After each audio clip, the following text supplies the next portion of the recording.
Hello everyone, welcome back. We are on day 4 of our 12 Days of Comfort and Color series today. By now you're starting to get the drill. We have a list of things to do for cozy. And our first thing is to take our candle and light it. Ooh, I'm gonna get yelled at if I don't cut that. I just know. And not just by anyone, by one particular friend. Okay, so we're lighting our candle. And the next thing is we're going to have a nice hot cup of something, cold cup of something. There's my candle. Here's mine for today. I've had this one for a long time and I love it. My gangster wrapper. If you have hot cocoa today, I hope you have a lot of marshmallows. The third thing I've got is a nice soft blanket on my lap to keep me warm. And if you can think of anything else that will make you cozy and comfortable today, get to it, okay? And we're going to get through our list of things that we need for actual watercolor painting. We're going to need some kind of a watercolor palette or some watercolor paints. If you've got a towel or a paper towel, that will be great. We need some kind of water. Keep your water kind of low like this.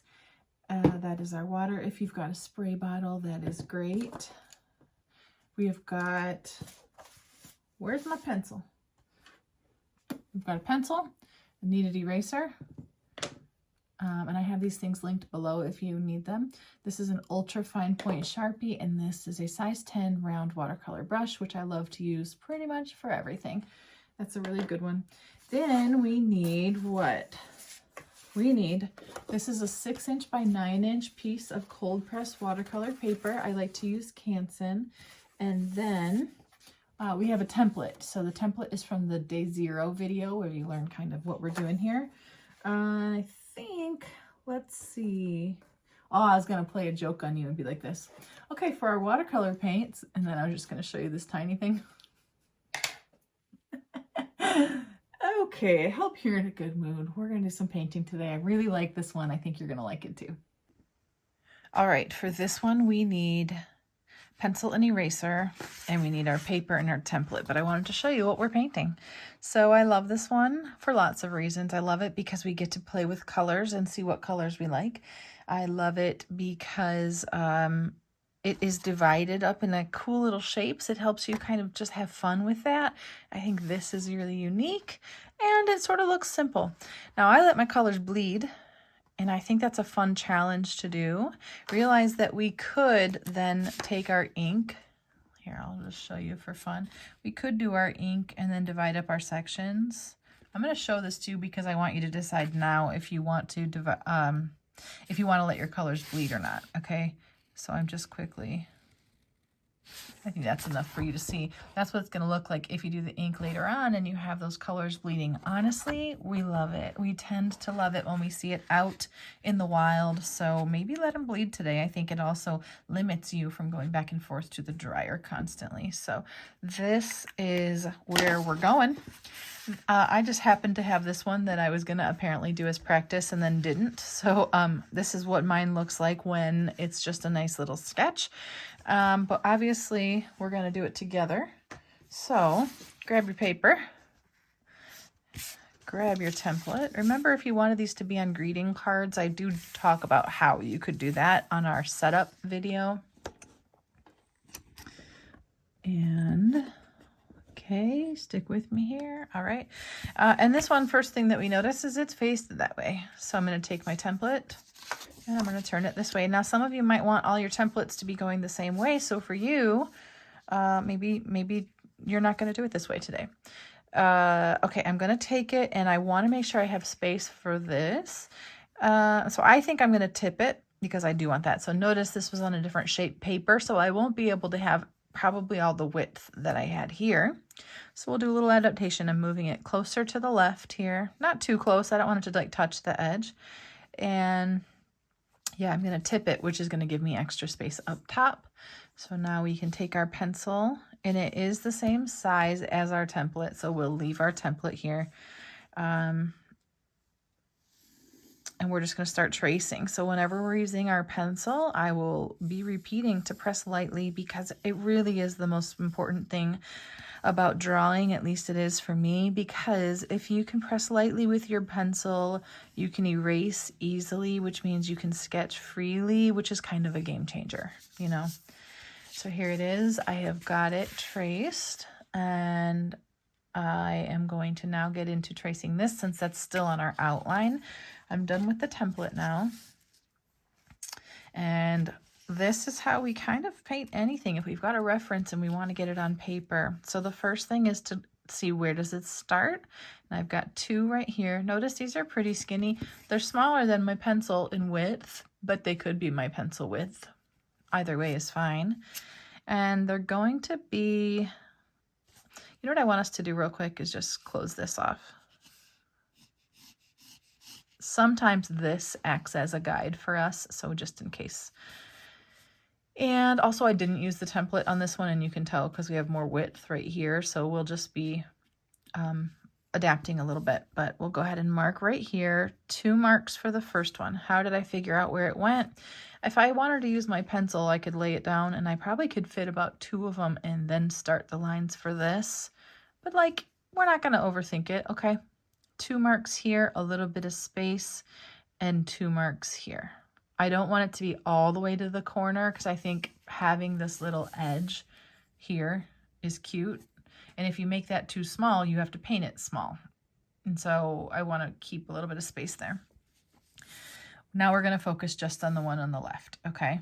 And so it curves a little bit and comes down. Notice it is, we're going to have to pretend like this is filled in. Look at, for a second, that's the stocking. No, it's not. I want a little bit of space between the 2. I think that'll be cuter because we won't lose this. So see that? Pretend like that's the edge of our stocking. So we want a little bit of space next to it. And you're going to wing it a little bit right now as well. But I want to look, okay, it's lower than the cuff, and the lines, like the top line is higher than the bottom one. So somewhere over here, I need to get to like this. If you want to, before you even do this, you could create your triangle. So now I'm going to leave it up to you. You can either connect those lines up top, or you can start to put your triangle here. Notice the triangle has rounded corners, and the bottom is actually on a diagonal. So I think I need to maybe adjust mine a hair like this. I'm turning it so that my bottom is on a more of a diagonal. Realize this is not important. These can be in any direction. That doesn't matter to us. It's just some triangles here. But if you want to learn how to kind of put on paper what you see on paper, then we'll do it this way. There's one. And what that gives us is now we know kind of where we're going. So I'm going to move that a little bit higher, and I'm going to take the one on the right. It's going to slightly curve out to the right, into the left, and meet. So out to the right, into the left, and meet. And notice I'm literally saying it, saying what I see, and then saying what I see while I do it. Over to the right, and now I'm just following my line. But, right, and now I've got this lovely little ribbon or cord. If you wanted it thinner right off the bat, make it thinner. I think I'm gonna bring it in. So notice, to make it thinner, I did not erase it first. I will erase it in a moment after I've changed it so that I don't put that line exactly where it was a second ago. And I'm accidentally kind of erasing both a little bit, but I can see my new one, and that's all I need. So I'll kind of put it back. I just don't like to get too into the details for erasing. Like, I don't have all day here. I can't be getting in those tiny spots. While I'm here, I'm just going to erase the lines of the stocking that go through my ribbon, because the ribbon's in front. And if it was in front, I wouldn't see lines of anything else going through it. Cool. I like it. Why don't we get our next triangle in, and then we'll go ahead and work on connecting these. What I like is the way that they overlap. They're not both the same direction. One is in this direction and the other is this way. So instead of being like this, otherwise the overlap, I just like how this one looks. So I will find, where does it start? Kind of halfway through the center of this one. where does this end start? It's maybe 1/3 of the way in. I'll put a mark right here. It's only going to come down about that much. But this line should connect. Okay, and I'm going to take it up. Where's it going to go? About here. I'm putting a dot there. And now I'll connect it. I'm pressing lightly on my pencil, because of course I am. Because that's what Audrey always says. Got weird, guys, because I just talked in the 3rd person. I want to formally apologize. Okay, I'm just cleaning up my shape a little bit. And now from here, same thing that we just did on the other. Taking these lines, finding where do we want them to meet up here. And then this one's pretty straight, but you can curve it any way that you want. So first I'm going to curve the top like that. Okay, and now I'm going to make it a little more straight just so they're not exactly the same.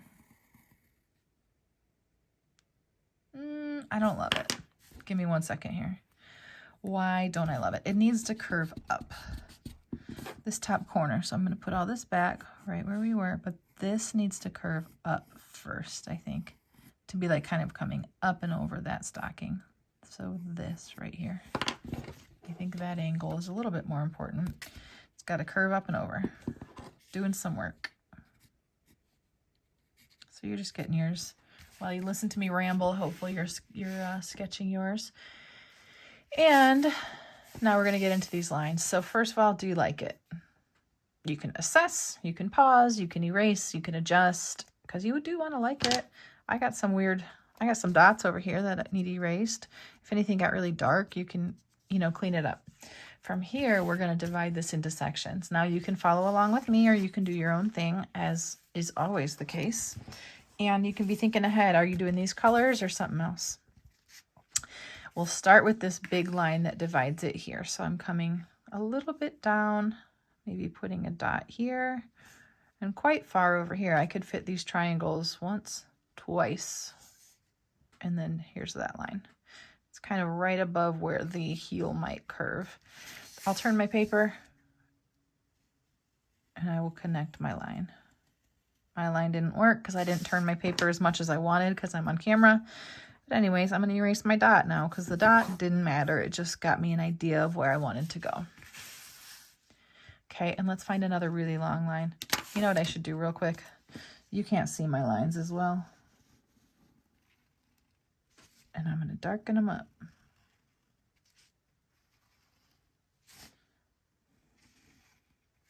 We need some waiting room music. Oh, I was fast. All right. We're going to take this one because it's nice and long. It's somewhere near like the curve down here of the foot. Putting a dot. And then kind of halfway through this line. Dot.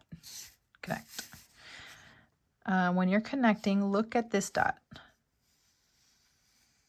And it really helps you get there. It helps with a straight line. If you didn't get it right the first time, or the way you think is right on the first time, just erase it. No big deal.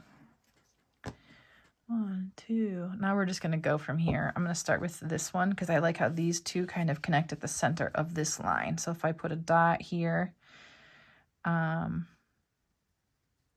great. And then I'm coming close to the front of what would be, well, I was going to say the big toe, but I don't think that makes sense. We're going to start here and connect them. And another one here. And the way you do this line is really going to affect. So if you want a skinny one here and a big shape here, like, you're the boss. I'll just do it. Ooh, see that? I didn't like where we were going. Just erase. Cool. I like that. We're almost there. This one, let's find where they meet. Again, it's not on the center. It's a little bit to the right of the center. So I'm putting a dot in there. Let's zoom in a little better. And then I'm going to find, this one's up here. Connect. Ooh, I don't love it. I'll fix it in a minute. And I want to connect this one all the way down here. So it's not symmetrical. We're going for like sort of asymmetry here. And random lines. If you wanted a bunch of sections instead of just this many, One, it's going to be more for you to paint, but you'll get to paint longer if that's what you're looking for.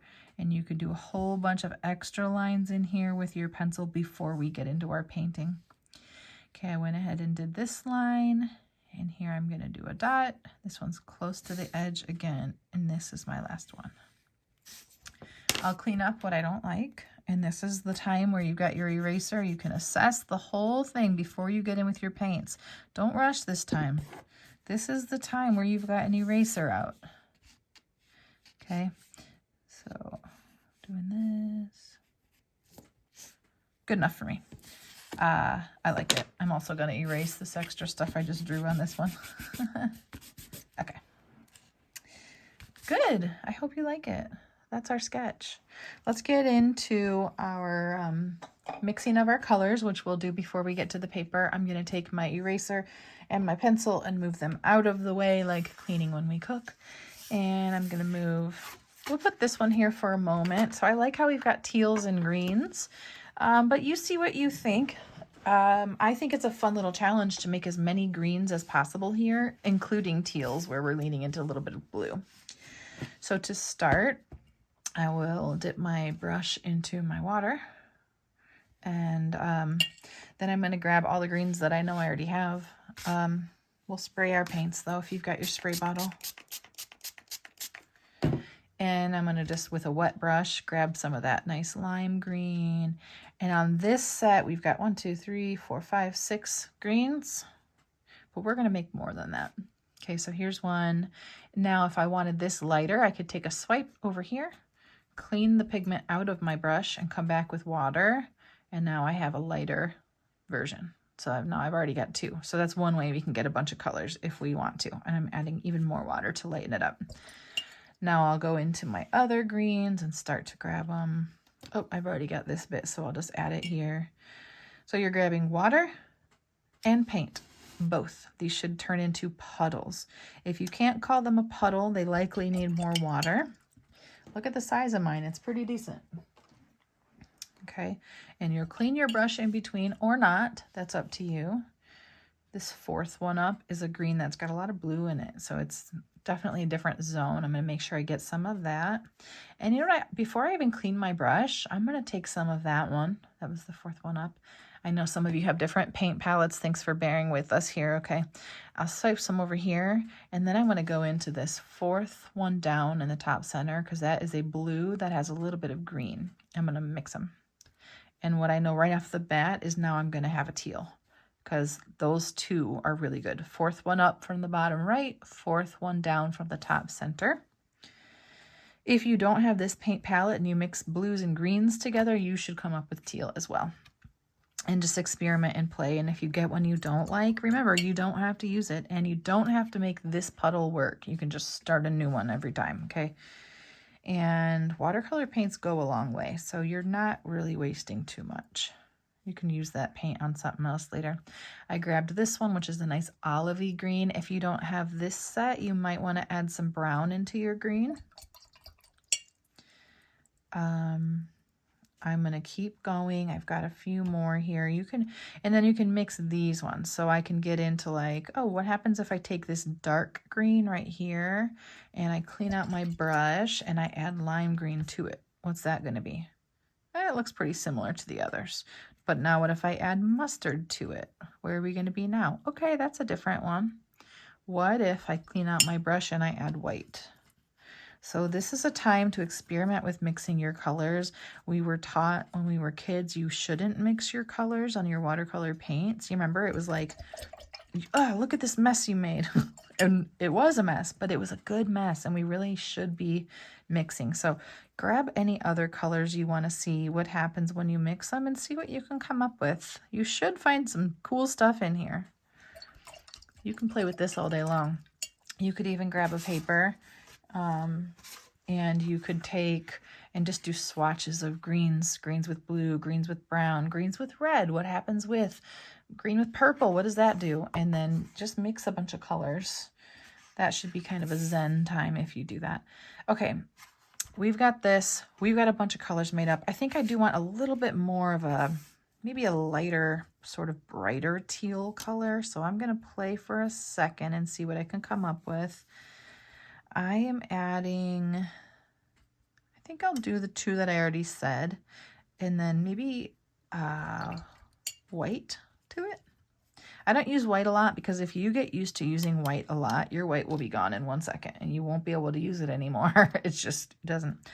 I did ask the makers of this paint set if they have individuals where, like, if you run out of white, you could just buy a white, and they said no, but they're considering doing little tiny sets where, like, the most popular colors you could buy just a few of. So I don't know, that'd be a start, I think. Okay, let's see. We've got our colors mixed and ready to go. We've got our paint, our sketch done. I actually don't need this one anymore, so I think I'm going to move it so we can have paints and paper on the screen today. And you can do anything you want here.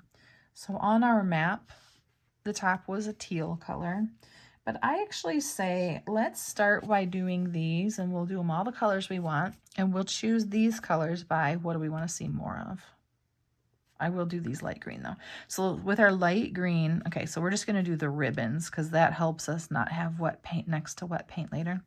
So I'm going to take my brush and I'm going to start from the beginning. Clean my brush out in the water, dried my brush on my towel. I'll take the first maybe third of my brush into this light green paint, and I'm going to fill in these ribbons. The reason I told you about how I cleaned out my brush and dried it is because I want to tell you exactly what I'm doing, at least occasionally, right, with my water control. And that's how I know I don't have too much water here, which means it won't feel out of control for me. And it will help me stay in my lines and kind of have what I need. I notice it's a little darker here where I finished. Now I can clean my brush and dry it and lift this, and it'll be more uniform to what's above it, or I could leave it because watercolor is cool and it does not matter, you know. And now while we're here, we're going to continue to kind of limit our water because we don't want these to be super wet because we do want to let them bleed but not be fully out of control. Cleaned my brush, dried my brush. This time though, I'm going to get maybe half of my brush into my paint that I've created. And I'm going to start picking some random spots. So I'll do down here. The tip of our brush runs along the edge. But we also lean into the belly of our brush. Let's just pressure, so pushing into your brush in order to fill this whole thing in efficiently instead of working slowly where it's drying as you go. Okay, so I like this one. I'm going to do one more of this color just because I think it will pull things together. So somewhere on this side. And I would say try to get into your edges by lifting your brush up. It's light pressure on the tip of your brush, but don't worry too much about having perfect details. We will be doing ink over the top. Now we want to see some color blends. So if you see puddling or pooling in any of these sections, clean your brush and dry it. Use your brush to lift just a little bit of that excess. I'm going to go right into another color. And I will do this sort of teal color. And I'm going to do this one that touches two of them. In order to limit my bleeding, I'm going to actually paint this whole section first and then let it kind of touch. I don't know. Right here, I'll let it touch now. But if you let it touch last, sometimes that can limit how much bleed you'll have. It just lets you get this stuff established first. Filling the whole thing in, and here is where the wet paint will touch. It will bleed, and we will let it. If you did not want these colors to bleed, if that's just not your thing, just take your dryer and dry them in between so that you're always working next to a dry section. All right, I don't want one more of this color because I'm afraid I won't be able to use all my colors. So I'm going to go into this olive green, and I am going to do it next to something that's wet because if they dry, I won't get color bleeds. So you're kind of watching for, like, just, is it doing what you want? But if I did this and I worked over here, this might dry before I could have anything else bleed into it. Make sense?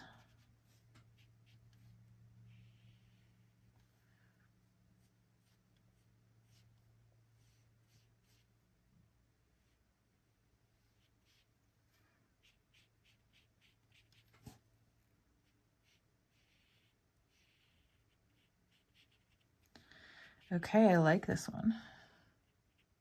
And notice when I first started to paint, I didn't like it as much. I wanted it darker, so I quickly adjusted my paint and then kept going. I don't know if you saw that. I was kind of in the zone for a minute there. Right before I move on, I cleaned my brush and dried it. I'm gonna touch it where the paint looks a little darker or it looks like it's puddling or pooling, just to lift a little bit of that on before I move on. And now I'm gonna grab here because I know there's some wet stuff next to that. So another green. We want some color bleed, but if it feels really out of control and your colors are bleeding too much, you've got a little bit of extra water, so you can try to limit it some. And if you do not, if it's not blending or bleeding at all, in fact, you might be seeing lines in your work, then you probably need to err on the side of a little bit more water. So let's try small adjustments, get a little bit more on your brush or into your puddle, right? And see how it feels. A lot of this is like, oh, I touched my wet paint because I'm leaving my paints up here. I'm going to move my paints. Be careful about this. What was I saying? A lot of this is about observation. And if you don't observe and try to make sense of it, I could say 100 things, but I'm not sure we're going to get there. Notice what I'm doing. I took wet water and I added it first to this spot that I'm trying to clean up. And now I'm like stain removing. And I got it up decently. What I don't want to do is paint this one though while this is wet because it'll bleed right into it. So I'm trying to lift up the excess water and I'll paint somewhere else next. Look at all these color bleeds in there, guys. I think it's going to be cool. I think it's going to be cool. If you do this whole thing and you're like, ugh, hate it. I mean, that could happen. That could happen, right?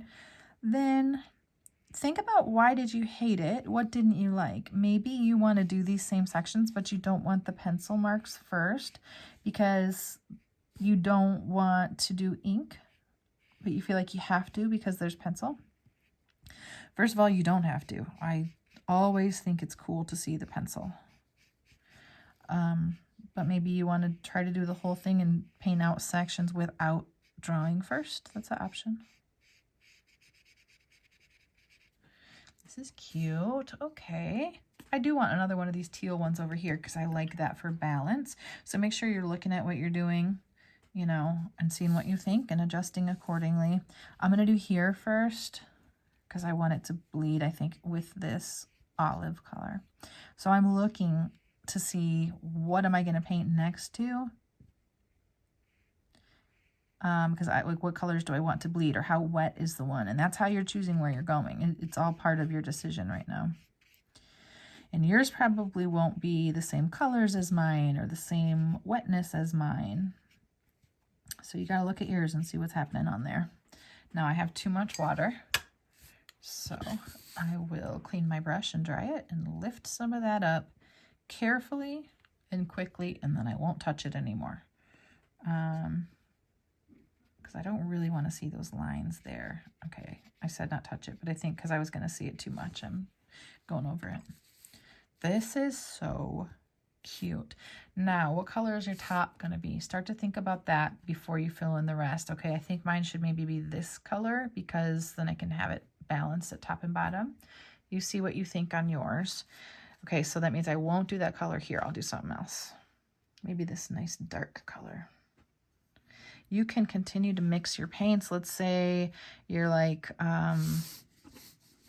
they're too light. They're all too light. Then as you work, you should be darkening up your puddles.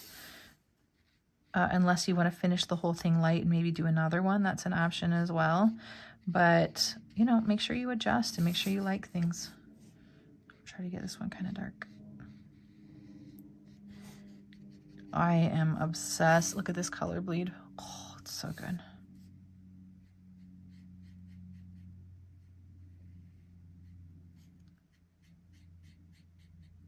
Stockings seemed like kind of a fun way to do whatever I wanted.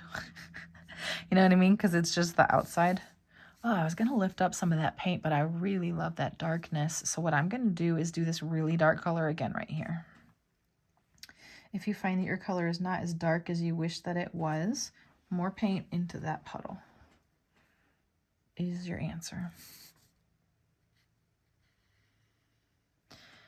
I think I will dry it before I paint the top, just because I don't think I want all my colors to come up into my cuff.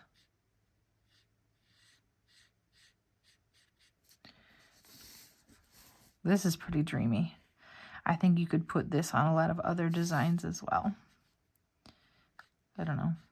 Coffee mug. What's another shape? That's literally the only one I can think of. Okay, I'm going to bring this one back in for a minute so we can see it. Since I'm going to have that green up top and I know it, I think I am going to do this real dark color on one of my triangles. So let's do one triangle and then we'll dry the whole thing. Because then we know everything will be dry where we need it.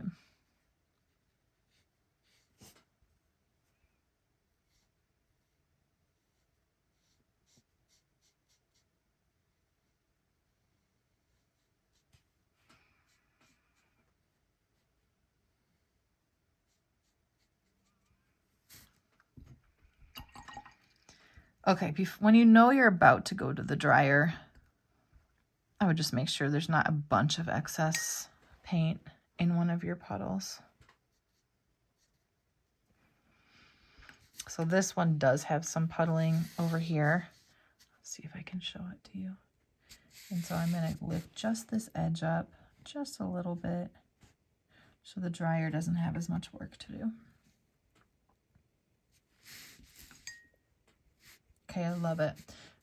Let's give it a dry. I've got a video in the 30-day series that is about color bleeds, so I'll link that one too. Okay, so look at yours. Take an assessment, even if you've already decided what color that cuff will be. Remember, you can change your mind. But I know what mine's going to be, so I'm remixing my paint, making sure it's ready to go. We don't want to work from a dried up puddle. I'm mixing all that color back into it. And then I'm going to do this. Now, this is more like a flat wash where I want to start on one side, take the tip of my brush to the edges, and I want to not let it dry in between. I kind of want to go top to bottom, left to right, but like methodically, I want it to dry as one thing. So I'm trying to kind of take it. You don't want to overwork it.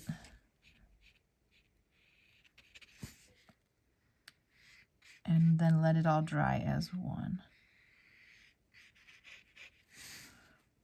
Here we go. All the way down there. I don't want that white space in between. And I think what I'm going to do, so don't forget over here, and it's really, it would make sense that this would be the same color. So if by chance, you know, your color isn't looking the same, make sure you try to match that up. And then from here, we've got one last thing to paint, and you got to decide what color that one's going to be. I think for me, it's going to be that teal again. So I'm going to clean my brush, make sure I've got the right little puddle here. Yeah. Oh my goodness, I you know, learning who you are as an artist partly is like, what do I like when I see it? And then naming it. And one thing that I was able to name that I like when I see is a bunch of similar colors next to each other. And so that's what we've done here today. I hope you liked it. We're not done yet though. We're going to give this a good dry, and then we'll get in here with our ink. I would recommend make sure you can't see any light reflecting, and then touch it to make sure it doesn't feel like damp either. Okay. And then I'm going to roll it backwards a little bit to try to get it to be flat. And I will grab my ultra fine point Sharpie. And one thing I want to point out before we do anything else is I made the top fuzzy, and notice that we didn't draw it fuzzy with our pencil. I decided later, and that is fine, and it totally works. So I'm going to do fuzzy ink on just the cuff, and then the rest of it is just going to be like nice straight lines. You can do it any way that you want. And that reminds me that I love it when you guys share your artwork. It's just fun. There's nothing like comparing your work to someone else's. I'm going to start with these ribbons here, but in a way to just noticing and appreciating, not comparing in the bad way. Comparing like, oh, their color choices were so great, or I didn't think to do that, but that would have been cool. And you just really learn from each other, and you get to encourage each other too. So we are just outlining away. Remember, you cannot erase pencil lines that are, look at that. That's fine. You can't erase pencil lines that are covered with watercolor paint, except occasionally, but mostly you can't. So if you have a pencil line under your watercolor paint that you don't want to see, go over top of it with your ink. So now, before I get anywhere else, I'm going to do this whole top fuzzy. Now you can practice your fuzzy on the back of something. Here, there's different ways to do it. Yours might be fluffy. Yours might be bigger, like this. Yours might be wavy. Yours could be like this. You could do like this, but do some loops in there, make it scribbly. You've got all of these options on what to do. So maybe practice on a separate piece of paper first, and then just get in there. I like to keep it close to the edge of the paint. Like, don't get like too far out of it, because then you're going to see a lot of white under there. I tend to like this mix of scribbly and, what's the other word for it? Something zigzaggy, I guess. And I am just going, and the reason I prioritized this is I didn't want to accidentally be outlining these ones and do a straight line there. And that's why I was like, oop, this is the one that we don't want to get wrong. So I did it first so we wouldn't forget. Cutie cute, huh? And then we'll continue on. Turn your paper as needed. Or lift and just at least move your hand. And then we're going to do the outline. I'm doing the outside first. And at that point, I might decide, do I want the lines in the middle or not? And just take a second and pause and look at it. You can always leave it unoutlined. This is for anything. And come back the next day and see what you think with that fresh perspective and fresh eyes.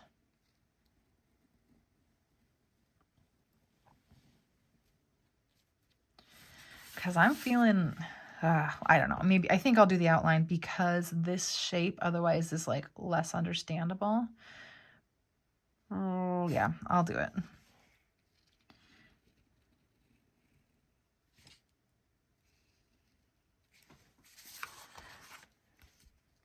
So my Facebook page is Audrey Shantz Art. And that's where you can share pictures, which is why I send you there, because you can just do comments here on YouTube. I love your comments, though. I read them all. You guys are so kind to each other as well, which I really want to foster that. I really love that. Oh my goodness, the cuteness. I hope you're obsessed with yours.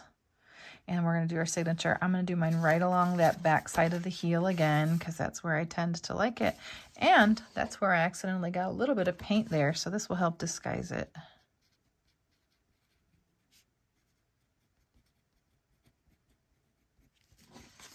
Thanks for hanging out with me. And we are finished. And I will see you back here again tomorrow for our next stocking.